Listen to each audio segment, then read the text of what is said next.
नमस्कार दोस्तों, मैं शशिकांत झा आपका स्वागत करता हूं अपने यूट्यूब चैनल यूपीएससी अल्टीमेट पर। और पॉलिटी की 30 मिनट सीरीज में हम संसद पढ़ रहे हैं, संसद के बारे में। और संसद के बारे में पहली क्लास कल डाली जा चुकी थी और ये उसकी सेकेंड क्लास है। कल हमने पढ़ा था संसद का गठन, संरचना, सांसदों की योग्यता, निर्भरताएं, विशेषाधिकार और संसद के अधिकारी। इन सब चीज़ों को हमने पहले की क्लास में कंप्लीट किया था। और आज की क्लास में हम संसद की कार्यवाही के दौरान उपयोग होने वाली शब्दावलियाँ, इंस्ट्रूमेंट्स और विभिन्न प्रकार के जो विधेयक होते हैं, धन विधेयक, वित्त विधेयक, साधारण विधेयक, संविधान संशोधन विधेयक, उनके बारे में चर्चा करेंगे। ठीक है, तो शुरू करते हैं आज की क्लास को। आज की क्लास में एक चीज़ और जान लीजिए। एक आपने सुना होगा सदन का नेता और एक सुना होगा सदन में विपक्ष का नेता। दो चीज़ें होती हैं। सदन का नेता कौन होता है? तो सदन का नेता दोनों जगह होता है, लोकसभा में भी होता है और राज्यसभा में भी होता है। ठीक है, तो दोनों जगह सदन का नेता होता है।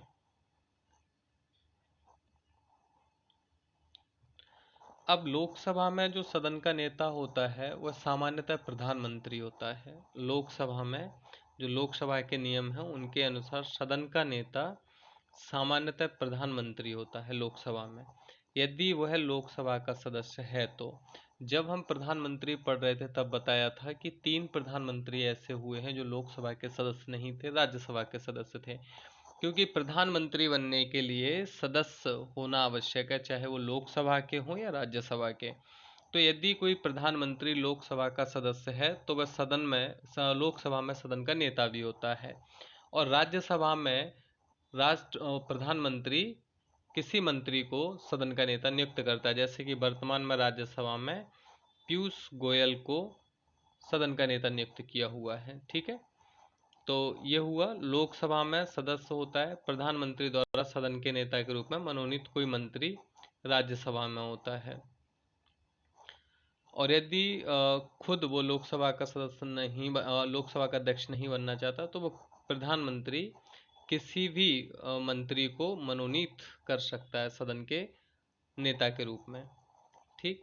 अब सदन में विपक्ष का नेता क्या होता है? तो विपक्ष का नेता दोनों सदनों में एक एक विपक्ष का नेता होता है, लोकसभा और राज्यसभा में, दोनों सदनों में। ठीक है।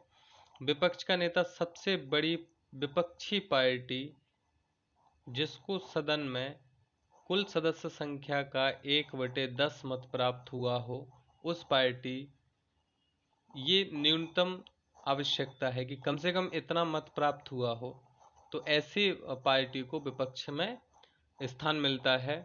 और वह विपक्ष का एक नेता होता है, जैसे कि वर्तमान में अधीर रंजन चौधरी लोकसभा विपक्ष के नेता हैं। विपक्ष के नेता को सभी अधिकार जो हैं वो किसके समान मिलते हैं? अधिकार मिलते हैं इनको कैबिनेट मंत्री के समान। कैबिनेट मंत्री के समान अधिकार, वेतन, भत्ते सब इनको कैबिनेट मंत्री के समान मिलते हैं।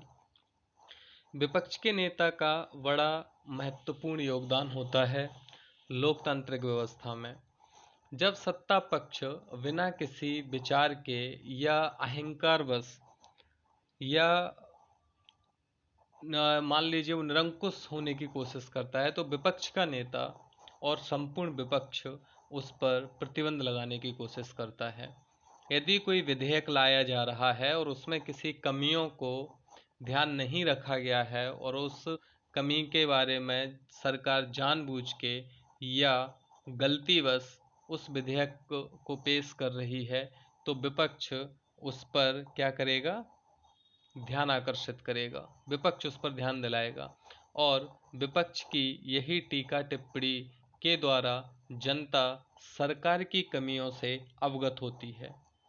विपक्ष का बहुत बड़ा योगदान है। हमें कैसे पता चलता है कि सरकार क्या गलतियां कर रही है, क्या कमियां कर रही है?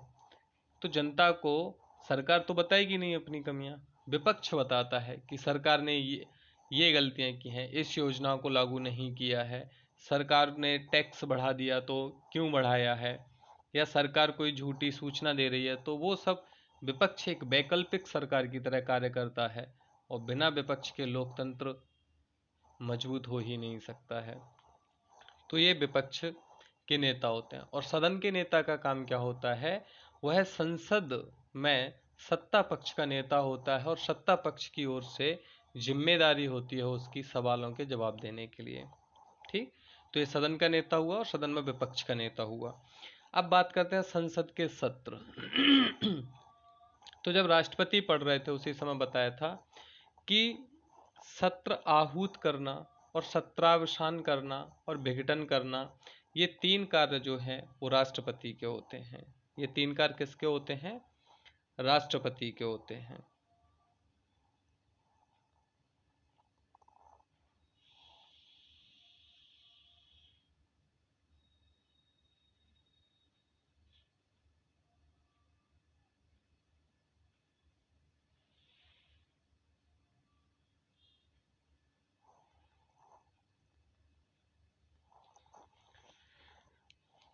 ठीक है,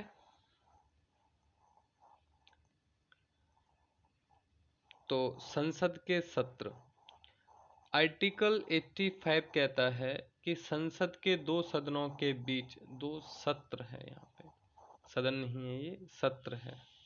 संसद के दो सत्रों के बीच अधिकतम 6 माह का अंतर होगा। इसका मतलब क्या हुआ कि संसद सदस्यों की वर्ष में न्यूनतम 2 बार बैठक होना आवश्यक है। न्यूनतम 2 बैठक होना आवश्यक है। ठीक है, क्योंकि आर्टिकल 85 कहता है संसद के किन्हीं भी दो सत्रों या बैठकों के बीच में 6 महीने से अधिक का समय नहीं होगा, ये संविधान कह देता है। सामान्यतः वर्ष में 3 सत्र आयोजित किए जाते हैं, जिनके बारे में हम जानते हैं। एक बजट सत्र होता है जो फरवरी से मार्च में आयोजित किया जाता है और फरवरी में बजट पेश कर दिया जाता है, मार्च तक उसको कंप्लीट कर दिया जाता है। मानसून सत्र होता है जो जुलाई से अगस्त में होता है, साधारण कार्य होते हैं। बजट सत्र में बजट से संबंधित प्रक्रियाएं अधिक होती हैं। और एक होता है शीतकालीन सत्र, ये नवंबर से दिसंबर में होता है और यह है संसद का वार्षिक सत्र में अंतिम सत्र होता है। ठीक, एक चीज और, ये 3 सत्रों के अलावा भी यदि सरकार चाहे तो विशेष सत्र आयोजित करवा सकती है। विशेष सत्र जो अभी आयोजित किया गया है, अभी आपको पता है कि संसद ने विशेष सत्र आयोजन किया है और जिसमें कल नारी शक्ति वंदन अधिनियम पास कराया गया है। कौन सा अधिनियम पास कराया गया है? नारी शक्ति वंदन एक्ट। इसको 128वें अधिनियम के तहत पेश किया था, यानी कि बिल जो था ये 128वां बिल था। और ये इसका संबंध किससे है? तो महिलाओं को 33% आरक्षण देने से संबंधित है।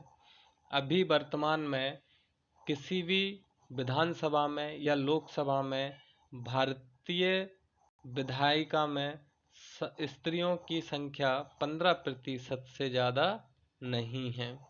संसद में भी 78 महिला सांसद हैं और राज्यों में सबसे ज़्यादा छत्तीसगढ़ में महिला विधायक हैं 14.4।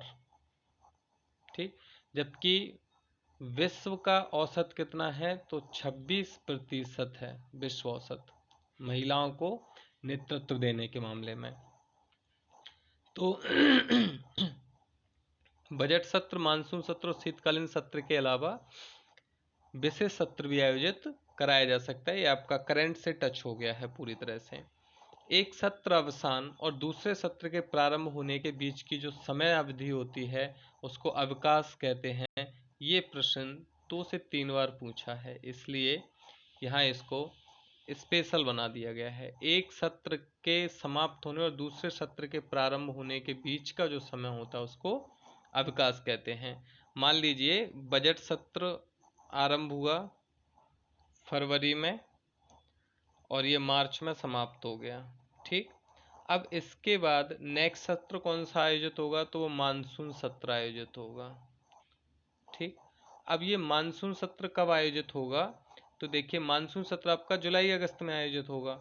ठीक है, तो मार्च से लेकर जुलाई तक के इस समय को क्या कहते हैं? अवकाश कहते हैं। ठीक है। विशेष सत्र क्या होता है? 3 सत्रों के अलावा राष्ट्रपति मंत्रिपरिषद की सलाह पर विशेष सत्र बुला सकते हैं। यदि किसी सदन के 1/10 सदस्य भी अनुरोध करें तो भी विशेष सत्र बुलाया जा सकता है। तो ये विशेष सत्र हो गया। फिर एक लैम डक सत्र होता है। ये क्या होता है? मान लीजिए अभी 2024 में चुनाव होंगे लोकसभा के, ठीक है। तो इससे पहले 2024 के चुनाव से पहले सदन की अंतिम बैठक होगी। तो वर्तमान लोकसभा के का अंतिम सत्र, ठीक है। लोकसभा के वे सदस्य, तो वर्तमान लोकसभा का जो अंतिम सत्र होगा उसको कहेंगे लैम डक सत्र, ठीक है। और इसमें जो सदस्य भाग लेते हैं, अब मान लीजिए यहाँ 100 ऐसे सांसद थे जो 2024 में चुने गए, और इनमें 20 सांसद ऐसे थे जो पिछली बार तो थे लेकिन इस बार वो निर्वाचित नहीं हो पाए। तो इन 20 सांसदों को लैम डक कहते हैं, ठीक है। तो नई लोकसभा या वर्तमान लोकसभा के वे सदस्य जो नई लोकसभा में निर्वाचित नहीं हो पाते हैं उनको लैम डक कहते हैं। और वर्तमान लोकसभा का अंतिम सत्र जिसमें लैम डक भाग लेते हैं वो लैम डक सत्र कहलाता है, ठीक। सत्र आहूत करना, सत्र का अवसान करना और लोकसभा का विघटन करना, ये तीनों कार्य किसके होते हैं? राष्ट्रपति के होते हैं। याद रखेंगे, ये पहले भी बताया है। यहाँ इसको विशेष क्यों गौर की जा रही है इस पे? क्योंकि अब यहाँ आप स्थगन पढ़ेंगे और स्थगन में और सत्र आहूत कर और सत्रावसान और सत्र आहूत और विघटन में कोई कंफ्यूजन ना रहे, इसलिए याद रखना सत्र आहूत करना, सत्रावसान करना और विघटन करना ये राष्ट्रपति के कार्य हैं। और स्थगन करना ये पीठासीन अधिकारी का काम होता है। पीठासीन अधिकारी लोकसभा में लोकसभा अध्यक्ष होते हैं, राज्यसभा में सभापति होते हैं। तो स्थगन क्या होता है? पीठासीन अधिकारी द्वारा किया जाता है, निश्चित और अनिश्चित काल के लिए किया जा सकता है। यदि आपने कल का न्यूज़पेपर पढ़ा होगा तो कल के न्यूज़पेपर में आया था कि सदन को एक दिन के लिए स्थगित कर दिया गया है। तो स्थगन का मतलब होता है अध्यक्ष चाहे तो कुछ घंटों के लिए या दिनों के लिए या महीनों के लिए स्थगन कर सकता है, ठीक है। और उसके बाद इसको बुला भी सकता है।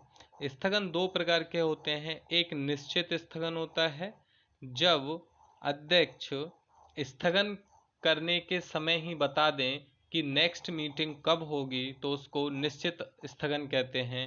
और अनिश्चित स्थगन क्या होता है?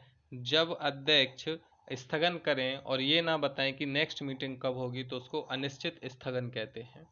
यह लोकसभा की बैठकों का स्थगन होता है, ना कि सत्र की समाप्ति का। याद रहे, जो लोकसभा की बैठक हो रही है उसको स्थगित किया गया है, सत्र इससे समाप्त नहीं होता है। सत्र समाप्त सत्रावसान से ही होगा जो राष्ट्रपति करेंगे। क्लियर हुआ? उसके बाद है संसद के विशेषाधिकार। तो दो तरह के विशेषाधिकारों की बात की गई है। एक है व्यक्तिगत, यानी कि जो सांसदों को प्राप्त हैं व्यक्तिगत, और दूसरे हैं सामूहिक, जो संसद को प्राप्त हैं सामूहिक, जो संसद या सभी सांसदों को प्राप्त होते हैं। जो विशेषाधिकार हैं इनके बारे में संविधान में ज़्यादा कुछ नहीं दिया है, बस एक आर्टिकल है 105 जिसमें इसके बारे में कहा है। बाकी सारे अधिकार जो हैं वो ब्रिटिश परंपरा पर आधारित हैं, ब्रिटिश परंपरा पर आधारित हैं। और परंपरा पर आधारित हैं इसका मतलब इनका वैधानीकरण नहीं किया गया है, इनका वैधानीकरण नहीं हुआ है। वैधानीकरण यानी कि किसी विधि में उल्लेख नहीं है। तो एक तो आर्टिकल 105 याद रखेंगे और दूसरा ब्रिटिश परंपरा के अनुसार इसको लिया गया है। संसद में जो व्यक्तिगत अधिकार होते हैं आर्टिकल 105 में, वो क्या क्या होते हैं। तो एक सांसद होना, अब देखिए अब सांसद को क्या अधिकार प्राप्त है। प्रत्येक सांसद को सदन में विचार और अभिव्यक्ति की असीमित स्वतंत्रता है। असीमित स्वतंत्रता इसलिए, आप लोकसभा टीवी देखिए या संसद टीवी देखिए, आप देखेंगे कि कितना झगड़ा मचा रखते हैं, कुछ भी बोलते हैं, जो मुंह में आ रहा है, कुर्सी उठा पटक कर रहे हैं। क्यों?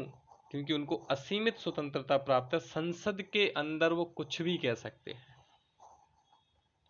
और इस मामले में संसद में कही गई किसी भी बात के लिए उन पर न्यायालय में वो उत्तरदायी नहीं होते, ना ही उन्हें न्यायालय में किसी तरह से कोई कार्यवाही की जाएगी न्यायालय के द्वारा।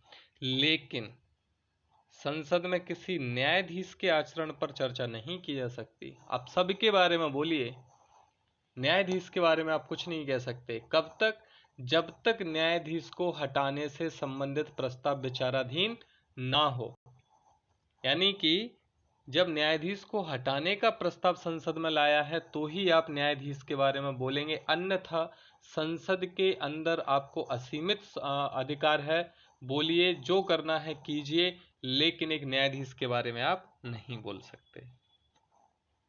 ठीक, तो ये असीमित अधिकार है पहला, बोलने का, वाक अभिव्यक्ति का। आप अपनी अभिव्यक्ति को प्रदर्शित करने के लिए चेयर उठा के मार दीजिए, नीचे फेंक दीजिए, कुछ नहीं कर सकते, कोई आपका बाहर न्यायालय में सुनवाई नहीं होगी। दूसरा है, प्रत्येक सांसद को मतदान की स्वतंत्रता है, वह किसी को भी मतदान दे सकता है, इसमें भी न्यायालय में कोई कार्यवाही नहीं की जा सकती। संसद सत्र के दौरान किसी सांसद को न्यायालय में गवाही देने के लिए नहीं बुलाया जा सकता। किसी सांसद को गवाही देने के लिए न्यायालय नहीं कह सकता। जब संसद का सत्र चल रहा हो, जैसे भी विशेष सत्र चल रहा है, इस समय किसी सांसद को गवाही देने के लिए नहीं बुलाया जा सकता है, उसका विशेषाधिकार है। वैसे न्यायपालिका चाहे तो किसी को भी किसी भी समय समन भेज के अपने सामने उपस्थित होने के लिए कह सकती है, लेकिन संसद के सत्र के दौरान सांसद को नहीं कह सकती। लेकिन यहाँ भी है, यदि विशेष स्थिति आती है, जरूरत पड़ती है, तो अध्यक्ष जो होंगे संबंधित सदन के पीठासीन अधिकारी की अनुमति से उनको बुलाया जा सकता है। दूसरा नेक्स्ट है कि सत्र प्रारंभ होने के 40 दिन पहले, सत्र के दौरान और समाप्ति के 40 दिन बाद तक दीवानी मामले में सांसदों की गिरफ्तारी नहीं की जा सकती।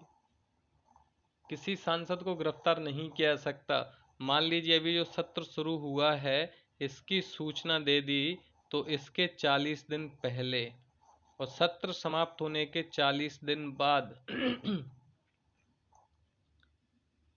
और सत्र चल रहा हो उस दौरान किसी भी सांसद को दीवानी मामले में गिरफ्तार नहीं किया जा सकता। दीवानी मामले का मतलब होता है पैसे का लेन देन या लड़ाई झगड़ा हल्का फुल्का जो होता है उसको दीवानी मामला कहते हैं। कितने भी करोड़ रुपए का गबन, उसको दीवानी मामला कहते हैं। आपराधिक मामले में ऐसा हो सकता है, लेकिन संबंधित सदन के पीठासीन अधिकारी की अनुमति से। क्लियर हुआ? एक चीज और याद रखना कि ये ऐसा नियम क्यों बनाया है, क्योंकि ऐसी मान्यता है, ऐसा माना जाता है कि सदन शुरू होने से 40 दिन तक एक सांसद अपने संसदीय क्षेत्र में जाकर लोगों से मिलेंगे जुलेंगे, संसदीय क्षेत्र की समस्याओं को समझेंगे, और जब संसद का सत्र चलेगा तो उसमें अपने क्षेत्र की समस्याओं को उठाएंगे, और जब संसद का सत्र समाप्त हो जाएगा तो फिर से अपने संसदीय क्षेत्र में जाएंगे और वहां पर बताएंगे कि मैंने आपकी समस्याओं के समाधान के लिए क्या किया है और उनका समाधान कब तक हो जाएगा और किस रूप में समाधान होगा। ये कितना सुंदर दर्शन है इसके पीछे। लेकिन ऐसा नहीं होता है, सांसदों के दर्शन नहीं होते हैं, चुनाव जीत जाए बस एक बार। तो ये सांसदों के विशेषाधिकार हैं। सामूहिक विशेषाधिकार संसद को क्या प्राप्त है? तो संसद को किसी भी बाहरी व्यक्ति को कार्यवाही से बाहर रखने का अधिकार है। कोई बाहरी व्यक्ति जो सांसद नहीं है वो संसद की कार्यवाही में यदि आता है तो संसद अध्यक्ष चाहें या पीठासीन अधिकारी चाहें तो उसको बाहर रख सकते हैं, लेकिन एक ऐसा व्यक्ति या पदाधिकारी होता है जिसको बाहर नहीं किया जा सकता, उसका अधिकार है बैठना, और वो कौन होंगे? याद आ रहा होगा आपको, अटॉर्नी जनरल ऑफ इंडिया, महान्यायवादी। ठीक है, इनको अधिकार है बैठने का सदन की बैठकों में। सदन को अपनी कार्यवाही को प्रकाशित करने या प्रकाशित होने से रोकने का अधिकार है। सदन चाहे तो किसी कार्यवाही को प्रकाशित करवा सकती है या उसके प्रकाशन को रोक सकती है, प्रकाशित करवा सकती है या रोक सकती है। और यदि किसी कार्यवाही को या किसी भाषण को सदन ने प्रकाशित होने से रोका है और उसके बावजूद भी यदि कोई उसका प्रकाशन करता है तो इसको संसद की अवमानना कहा जाएगा, और इसके लिए दंड देने का अधिकार भी संसद को है।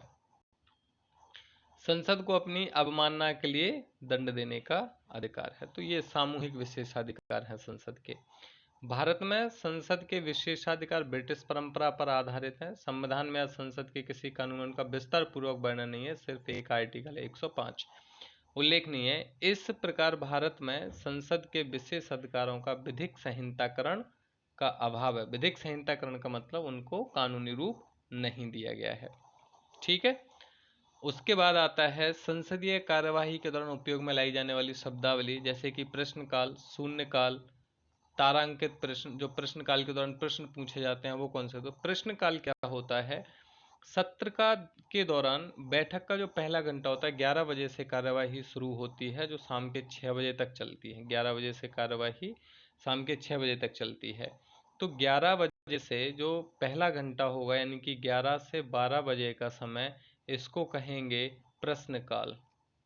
और इसको प्रश्नकाल क्यों कहते हैं?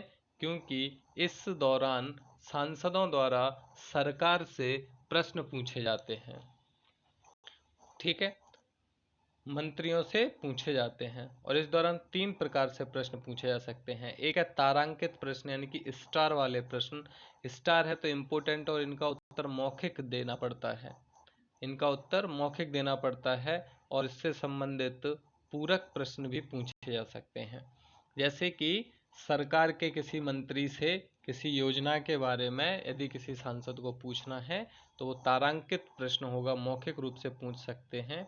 और इसके बारे में पूरक प्रश्न भी पूछ सकते हैं।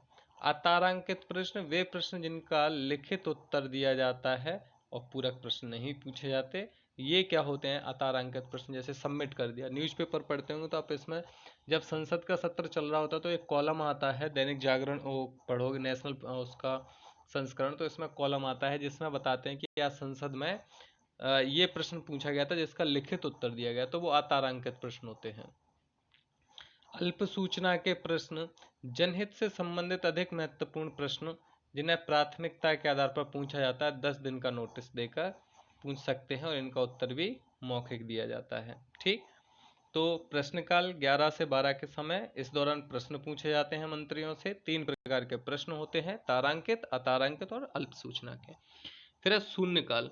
तो शून्यकाल जब 1962 में भारत चाइना युद्ध चल रहा था उस समय शून्यकाल की अवधारणा आई थी। शून्यकाल बेसिकली क्या होता है, 11 से 12 तक प्रश्नकाल चला, 12 से फिर क्या होता है, 12 बजे के बाद से लंच होता है। ठीक है, और लंच भोजन अवकाश के बीच का समय, प्रश्नकाल समाप्ति और भोजन अवकाश के बीच के समय को शून्यकाल कहते हैं। ठीक है, शून्यकाल कहा जाता है। और इसमें बिना किसी पूर्व सूचना के सदस्यगण सदन में किसी विषय पर चर्चा कर सकते हैं। सदस्यगण किसी विषय पर चर्चा कर सकते हैं, ये शून्यकाल है 1962 से। और यह भारत की देन है, पूरी तरह से परंपरा पर आधारित है। इसका उल्लेख नियमावली में, प्रश्नावली में कहीं नहीं है। प्रश्नकाल की समाप्ति और भोजन अवकाश के बीच के समय को शून्यकाल कहा जाता है। ठीक, संसद में लाए जाने वाले प्रस्ताव बहुत इंपॉर्टेंट हैं। इनको यहाँ बहुत सरल रूप में लाया गया है ताकि आपको इससे संबंधित प्रश्न गलत ना हो। सबसे पहले अविश्वास प्रस्ताव। तो जब आपने मंत्रिपरिषद पढ़ा था तो उस दौरान पढ़ा था कि मंत्रिपरिषद का अस्तित्व कब तक है, जब तक उसको लोकसभा में बहुमत प्राप्त है। आर्टिकल 74 यही कहता है, यानी कि उसको विश्वास प्राप्त है। और समय समय पर विपक्ष क्या करता है, विपक्ष ही देखेगा ना कि इनको विश्वास प्राप्त है कि कुछ सांसद इनसे खपा हो गए हैं, तो समय समय पर विपक्ष उनके मंत्री परिषद का विश्वास या सरकार को विश्वास मत प्राप्त है या नहीं, इसका परीक्षण करने के लिए अविश्वास प्रस्ताव लेकर आता है। और अविश्वास प्रस्ताव इस बात का सूचक है कि सरकार को सदन में अभी भी विश्वास मत प्राप्त है या नहीं। अविश्वास प्रस्ताव को लाने के लिए 50 सांसदों की सहमति होनी चाहिए, उसके हस्ताक्षर होने चाहिए। और यदि अविश्वास प्रस्ताव पास हो गया तो इसका मतलब सरकार गिर जाएगी। एक मौका होता है फिर सरकार के पास विश्वास प्रस्ताव पारित कराने का। यदि अविश्वास प्रस्ताव पारित होने के बाद सरकार विश्वास प्रस्ताव पारित नहीं करा पाई तो सरकार गिर जाती है। ठीक, अब समझ लीजिए, अविश्वास प्रस्ताव केवल लोकसभा में लाया जाता है क्योंकि लोकसभा के प्रति जिम्मेदार होती है। विपक्ष द्वारा लाया जाएगा, ये समझ गए होंगे आप। इसे साधारण बहुमत से पारित कराना होता है, यानी कि 50% प्लस 1 से। प्रस्ताव लाने के लिए कम से कम 50 सदस्यों की पूर्व अनुमति की आवश्यकता होती है। एक सत्र में एक बार ही लाया जा सकता है। 3 सत्र है, साल में 3 बार इसको लाया जा सकता है, एक सत्र में एक बार लाया जा सकता है।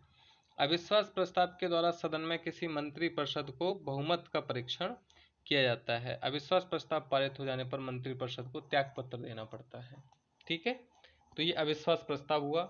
लोकसभा में आता है, विपक्ष लाता है, साधारण बहुमत से पारित कराना चाहिए, 50 सदस्यों की पूर्व अनुमति की आवश्यकता, और एक सत्र में एक बार लाया जा सकता है। दूसरा है विश्वास प्रस्ताव। यह भी केवल लोकसभा में आएगा, मंत्री परिषद द्वारा लाया जाता है और इसमें लोकसभा मंत्रिपरिषद को प्राप्त बहुमत का परीक्षण किया जाता है। यदि विश्वास प्रस्ताव पारित ना हो तो मंत्रिपरिषद को त्यागपत्र देना पड़ जाता है। कार्य स्थगन प्रस्ताव, यह एक इम्पोर्टेंट प्रस्ताव होता है, किसी भी सदन में लाया जा सकता है इसको, लोकसभा या राज्यसभा में। इसे लाने के लिए भी 50 सदस्यों की पूर्व अनुमति की आवश्यकता होती है। क्यों? क्योंकि ये प्रस्ताव यदि पारित हो गया तो सरकार की या सदन में जो भी कार्यवाही चल रही हो तो इस कार्यवाही को रोक दिया जाता है, और जिस मुद्दे के लिए ये प्रस्ताव पारित हुआ है उस मुद्दे पर कम से कम 2.5 घंटे की चर्चा फिर की जाती है। ठीक है, तो ये लोक महत्व के मुद्दे पर लाया जाता है। कार्य स्थगन प्रस्ताव, कार्य को रोक दिया जाता है और जिस मुद्दे के लिए लाया गया है उस पर फिर चर्चा होती है। ध्यानाकर्षण प्रस्ताव क्या होता है? इस प्रस्ताव द्वारा सदन का कोई सदस्य पीठासीन अधिकारी की अग्रिम अनुमति, तो याद रहे अविश्वास प्रस्ताव, विश्वास प्रस्ताव, कार्यस्थगन प्रस्ताव, इनके लिए पीठासीन की अग्रिम अनुमति की आवश्यकता नहीं है, लेकिन ध्यानाकर्षण के लिए पीठासीन की अग्रिम अनुमति से किसी मंत्री का ध्यान अविलंब लोक महत्व के मामले पर आकृष्ट करता है। यह भारतीय नवाचार है। जैसे कि 1962 में हमने शून्यकाल का जन्म किया, ऐसे ही 1954 में ध्यानाकर्षण प्रस्ताव भारतीय नवाचार है। ध्यानाकर्षण प्रस्ताव का मतलब हुआ, मान लीजिए अभी बिपरजॉय तूफान आया हुआ था और उस समय यदि सत्र चल रहा होता और सरकार का ध्यान बिपरजॉय पर नहीं होता, बिपरजॉय जो तूफान आया था चक्रवात, उस पर नहीं होता और बाकी सब कार्यवाही चल रही होती, तो गुजरात के तट से टकराया था, तो गुजरात से जो सांसद होता वो है पूर्व अनुमति लेकर पीठासीन अधिकारी की ये प्रस्ताव लेकर आता और सरकार का ध्यान या संबंधित मंत्री का ध्यान किसकी ओर आकर्षित करेगा? बिपरजॉय और उससे होने वाली जन धन की हानि के प्रति। तो इसको कहते हैं ध्यानाकर्षण प्रस्ताव। ठीक, धन्यवाद प्रस्ताव क्या होता है? तो प्रत्येक आम चुनाव के पहले सत्र और वित्तीय वर्ष के पहले सत्र में राष्ट्रपति के अभिभाषण के बाद उनके धन्यवाद के लिए धन्यवाद प्रस्ताव लाया जाता है। यदि धन्यवाद प्रस्ताव पारित नहीं होता है तो इसका तात्पर्य सरकार पराजित होना मान जाती है और इसको आधार बनाकर अविश्वास प्रस्ताव लाया जा सकता है और सरकार समाप्त हो जाती है। कटौती प्रस्ताव, जब बजट पढ़ेंगे तब इनका नाम आता है, लेकिन हम यहाँ पढ़ रहे हैं सारे प्रस्ताव तो कटौती प्रस्ताव भी पढ़ लेते हैं। जब बजट पेश किया जाता है और उसको चर्चा के लिए भेजा जाता है तो फिर विपक्ष क्या करता है, जिन जिन योजनाओं पर जितना जितना खर्च है उन खर्च में कटौती करने के लिए कटौती प्रस्ताव लाता है। तो ये विपक्ष लेकर आएगा, सरकार क्यों लेकर आएगी? आपने तो पैसे मांगे ही हैं। आप मान लीजिए सरकार है, आपने पापा से कहा है कि 10,000 रुपये भेजिए, अब इस पर कटौती आप क्यों करेंगे? ठीक है, तो फिर कटौती कौन करेगा? मान लीजिए घर में आपकी छोटी बहन है या छोटा भाई या बड़ा भाई है, छोटी बहन और बड़ा भाई, तब छोटी बहन कटौती करवाएगी, पापा 10,000 के लिए क्या जरूरत है? मान लीजिए शादी की शॉपिंग के लिए मांगे आपने 50,000 रुपये, अब यहाँ कटौती प्रस्ताव आएंगे। शेरवानी इतनी की लेनी जरूरी थोड़ी है, वो तो 5,000 की भी आ जाएगी। भैया कहेंगे लेनी क्यों है, रेंट से ले लो, आजकल तो यही ट्रेंड चल रहा है रेंट से लेके पहनने का। तलवार अरे वो फूफा जी की रखी है ना। ये कटौती प्रस्ताव है। तो ये कौन लेके आ रहा है? आपने मांगे हैं 50,000, ये आपकी डिमांड है, ये सरकार पक्ष लेके आई है, ठीक। और छोटी बहन, बड़ा भाई, चाचा फुफेरे, ये सब लोग अब आपके डिमांड में कमी करने के प्रस्ताव रख रहे हैं कि इसको ऐसे ऐसे कम किया जा सकता है। तो ये विपक्ष है और ये क्या ला रहे हैं? कटौती प्रस्ताव। अब कटौती प्रस्ताव भी तीन तरीके से आ जाएंगे। एक नीतिगत कटौती हो जाएगी। इसमें कह दिया जाएगा कि ये सब फालतू की बातें हैं, शेरवानी वेरवानी क्यों लाना है, 50,000 रुपये खर्चा होगा, सबसे बढ़िया है कोट पैंट ले लो मात्र 7,000 रुपये में। ये फूफा जी वाला प्रस्ताव है। तो उन्होंने शेरवानी की मांग को ही खत्म कर दिया। ये हो गई नीतिगत कटौती। उन्होंने आपकी नीति को ही अस्वीकार कर दिया। पूरी आपकी नीति है शेरवानी लेने की, नीति को ही अस्वीकार कर दिया। मतलब सरकार की किसी नीति में जो खर्च मांगा गया था, विपक्ष उसको पूरी तरह से खारिज करता और अस्वीकृत करता है नीति को, और कहता है कि इनको 1 रुपया दो घटाकर। नीतिगत कटौती। फिर आर्थिक कटौती या मितव्यता कटौती, ये आपकी बहन और आपके भाई करवाएंगे। आपने टोटल खर्चे मांगे हैं, टोटल खर्चा मांगा है आपने 50,000 रुपये मान लीजिए।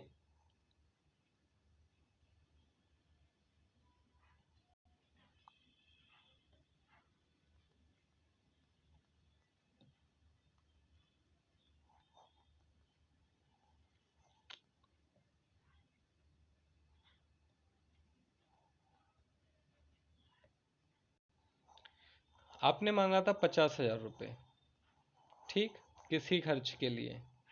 तो इसमें नीतिगत कटौती क्या होगी? 50,000 की जगह अब भैया प्रस्ताव दे रहे हैं कि यार ये डीवी मॉल से जाके खरीदो तो ये 45,000 की मिल जाएगी, ठीक है। यदि बाइक खरीदने के लिए आपने 80-90 हज़ार रुपया मांगा है, तो भैया कहेंगे कि मेला में से लेना, मेला में से ऑफर मिलेगा, तो उसमें 5,000 कम हो जाएंगे। तो इस तरह के प्रस्ताव को कहते हैं आर्थिक कटौती या मितव्यता प्रस्ताव। इसका उद्देश्य सरकारी खर्च में कमी करना होता है। योजना के लिए जो धनराशि मांगी गई उसमें से एक निश्चित राशि को कम किए जाने की मांग की जाती है, ठीक। और फिर सांकेतिक कटौती। इसका उद्देश्य योजना के संबंध में किसी विशेष शिकायत को अभिव्यक्त करना है। इसके द्वारा प्रस्ताव किया जाता है कि सरकार द्वारा किसी योजना के लिए मांगी गई धनराशि में से 100 कम कर दो। मतलब ठीक है, आप ला रहे हो ले आओ, हम कुछ कह नहीं रहे, मुंह फुला के बैठे हैं, फिर भी अब विपक्ष है तो काम करेगा, 100 रुपये कम कर दिया जाए ना, मना कर रहे हैं। तो इसको सांकेतिक कटौती है। ये शिकायत है, संतुष्ट नहीं है पूरी तरह से इसमें, और इसमें से पूरी तरह से असंतुष्ट है नीतिगत में, ठीक। तो ये कटौती प्रस्ताव होते हैं, विपक्ष लेके आता है, केवल लोकसभा में लाए जाते हैं, ठीक। सदन में विभिन्न प्रकार के विधेयक हैं, तो इन विधेयकों को पढ़ते हैं। सरकारी विधेयक और निजी विधेयक क्या होते हैं? तो सरकारी विधेयक वो विधेयक होते हैं जो सरकार के द्वारा प्रस्तुत किए जाते हैं, अर्थात किसी मंत्री द्वारा प्रस्तुत किया गया विधेयक सरकारी विधेयक कहलाता है। और इस विधेयक के पारित होने की गुंजाइश हमेशा ज़्यादा ही होती है। प्रोबेबिलिटी होती है कि 90-100% पास हो जाएगा, क्योंकि सरकार है, बहुपक्ष वो बहुमत में है तो पास करा लेगी। निजी विधेयक क्या होता है? सरकार को छोड़ के किसी भी सांसद द्वारा पेश किया गया विधेयक निजी विधेयक कहलाता है और इसके पास होने की उम्मीद बहुत कम होती है, लेकिन कोई भी विधेयक पेश कर ही सकता है। तो ये हुआ निजी विधेयक और सरकारी विधेयक। आर्टिकल 107 कहता है विधेयकों की पुरस्थापना और पारित किए जाने से संबंध में उपबंध है। विधेयकों की पुरस्थापना का मतलब होता है पेश किया जाना और फिर उनका पारित किया जाना, ये आर्टिकल 107 कहता है। 108 दोनों सदनों की संयुक्त बैठक के बारे में बात करता है, ये हम पढ़ चुके हैं। अब विधेयक पढ़ते हैं। तो एक है साधारण विधेयक, किसी भी सदन में पेश किया जा सकता है, चाहे लोकसभा हो चाहे राज्यसभा हो, दोनों ही सदनों में पेश किया जाता है। अच्छा, एक बात ध्यान रखिए, भारतीय संसद कैसी है? द्विसदनीय है। कैसी है? द्विसदनीय है, क्योंकि दो सदन हैं, लोकसभा और राज्यसभा। ठीक है, तो किसी भी सदन में पेश किया जा सकता है। राष्ट्रपति की पूर्व अनुमति की आवश्यकता नहीं होती, लेकिन एक विशेष कंडीशन है, और वह विशेष कंडीशन क्या है? वह विशेष कंडीशन है, जब हमने भाग 1 पढ़ा था, नए राज्यों का गठन, संघ और राज्य क्षेत्र, आर्टिकल 2 और 3 के बाद जब आर्टिकल 4 पढ़ा था, तब हमने जाना था कि नए राज्यों का गठन करना, सीमा परिवर्तन करना, नाम बदलना, इनके लिए संविधान संशोधन किया जाता है, लेकिन आर्टिकल 368 के तहत नहीं होता, और ऐसे विधेयक को लाने के लिए राष्ट्रपति की पूर्व अनुमति की आवश्यकता होती है। ठीक है, तो सामान्यतः साधारण विधेयक किसी भी सदन में पेश होते हैं, पूर्व अनुमति की आवश्यकता नहीं होती, लेकिन यदि राज्यों के गठन, निर्माण, पुनर्निर्माण, सीमा परिवर्तन से संबंधित है तो राष्ट्रपति की पूर्व अनुमति आवश्यक होती। साधारण बहुमत से पारित, इसको साधारण बहुमत से पारित किया जाता है। संयुक्त बैठक बुलाई जा सकती है, यदि गतिरोध है तो संयुक्त बैठक इसके लिए बुलाई जा सकती है। इसमें साधारण विधेयक के मामले में सिद्धांततः लोकसभा और राज्यसभा की शक्तियां समान होती हैं, लेकिन ऐसा नहीं है। राज्यसभा किसी विधेयक को सिर्फ 6 माह तक रोक सकती है और उसके बाद लोकसभा जैसे चाहे वैसे इसको पारित करा सकती है। तो ये हुआ साधारण विधेयक। ठीक, किसी भी सदन में पेश किया जा सकता है, राष्ट्रपति की अनुमति की आवश्यकता नहीं होती, साधारण बहुमत से पारित कराना होता है, संयुक्त बैठक बुलाई जा सकती है और राज्यसभा को 6 माह की विलंबकारी शक्ति प्राप्त होती है। धन विधेयक, धन विधेयक से संबंधित दो आर्टिकल बहुत इंपॉर्टेंट है। एक है आर्टिकल 109 और एक है आर्टिकल 1010। जो इंपॉर्टेंट आर्टिकल है उनको ही कोड किया जाता है। तो आर्टिकल 109 में धन विधेयक की विशेष प्रक्रिया दी है कि धन विधेयक कैसे पेश होगा, कहाँ पेश होगा, कौन पेश करेगा और उसकी प्रक्रिया पारित कराने की क्या होगी, लोकसभा को क्या अधिकार होंगे, राज्यसभा को क्या अधिकार होंगे, ये आर्टिकल 109 कहता है। 110 कहता है कि धन विधेयक होगा क्या, इसके बारे में परिभाषा देता है। तो धन विधेयक की परिभाषा जान लें। धन विधेयक वे विधेयक होते हैं जिनमें आय व्यय से संबंधित विशिष्ट और चयनित प्रावधान शामिल होते हैं, यानी कि जो आर्टिकल 110 में दिए गए हैं सिर्फ वही प्रावधान शामिल होंगे तो वह धन विधेयक होगा। जैसे कि कर लगाना, कर बढ़ाना, संचित निधि से खर्च करना, विदेश से ऋण लेना, इसी तरह के अन्य खर्च, इनको धन विधेयक कहेंगे, सिर्फ यही होंगे। धन विधेयक केवल लोकसभा में लाया जा सकता है, केवल एक मंत्री द्वारा पेश किया जाएगा। इसके लिए राष्ट्रपति की पूर्व अनुमति की आवश्यकता होती है। यहाँ एक चीज स्टार लगा के लिख लीजिए तो रटना नहीं पड़ेगा, समझ लीजिए। कोई भी विधेयक जो संचित निधि से खर्च करने की बात करेगा या संचित निधि में पैसे डालने की बात करेगा तो वह विधेयक राष्ट्रपति की पूर्व अनुमति से लाया जाएगा। आय व्यय से संबंधित या कर लगाना, तो कर लगाने से पैसा आएगा, संचित निधि में जाता है कर। कर बढ़ाना, विदेश से ऋण लेंगे, वो भी संचित निधि से। तो कोई भी ऐसा विधेयक जो संचित निधि पर प्रभाव डालेगा वो राष्ट्रपति की पूर्व अनुमति से ही लाया जाएगा। इसीलिए धन विधेयक राष्ट्रपति की पूर्व अनुमति से आता है, वित्त विधेयक राष्ट्रपति की पूर्व अनुमति से आता है। इसे साधारण बहुमत से पास कराना होता है। राज्यसभा धन विधेयक को अस्वीकृत या संशोधित नहीं कर सकती, केवल अपनी सिफारिश के साथ 14 दिन के अंदर लोकसभा को लौटा सकती है। राज्यसभा को धन विधेयक पर कोई अधिकार नहीं है, सिर्फ 14 दिन की विलंबकारी शक्ति है। 14 दिन के अंदर उसको लोकसभा को लौटाना होगा, यदि नहीं लौटाती है तो लोकसभा अपने अनुसार उसको पारित करा लेती है। और जो सिफारिशें लोग राज्यसभा ने की उन सिफारिशों को लोकसभा चाहे तो माने और ना चाहे तो ना माने, उसके लिए वो स्वतंत्र है। याद रहे इसके लिए संयुक्त बैठक भी नहीं बुलाई जाती है। ठीक। और धन विधेयक को राष्ट्रपति अनुमति देने के लिए भी बाध्य है। तो ये धन विधेयक है, आप इसकी महत्वता को समझ गए होंगे। बेसिकली बजट एक धन विधेयक होता है। ठीक है। तो अनुच्छेद 109 में प्रक्रिया है, केवल लोकसभा में आएगा, मंत्री पेश करेगा, राष्ट्रपति की पूर्व अनुमति की आवश्यकता होगी, संयुक्त बैठक की आवश्यकता, संयुक्त बैठक इस पर नहीं बुलाई सकती और राष्ट्रपति इस पर अनुमति देने के लिए बाध्य है। फिर आता है वित्त विधेयक। तो ऐसा विधेयक जिसमें धन विधेयक का तो मुद्दा हो लेकिन कोई बाहरी मुद्दा भी शामिल है, यानी कि धन विधेयक प्लस अन्य ऐसा कोई विधेयक है तो उसको वित्त विधेयक कहेंगे, जिसका आर्टिकल 117 में उल्लेख है। आर्टिकल 110 से संबंधित कोई या सभी प्रावधान, साथ ही इसमें अन्य प्रावधान भी शामिल होते हैं। वित्त विधेयक भी राष्ट्रपति की पूर्व अनुमति से, क्योंकि धन विधेयक से मुद्दा शामिल है तो संचित निधि पर प्रभाव डालेगा, इसलिए राष्ट्रपति की पूर्व अनुमति की आवश्यकता होगी और केवल लोकसभा में पेश किया जाता है। यही दो समानता है धन विधेयक और वित्त विधेयक में, बाकी सब साधारण विधेयक की तरह है। संयुक्त बैठक बुलाई जा सकती है, राष्ट्रपति अनुमति देने के लिए बाध्य नहीं है, दोनों सदनों में पारित कराना आवश्यक होता है। ये बात नहीं है, बाध्य है। ठीक। तो ये वित्त विधेयक हो गया। संविधान संशोधन विधेयक आर्टिकल 368 में इसके बारे में पूरी प्रक्रिया और प्रावधान है। इसे भी किसी भी सदन में पेश किया जा सकता है।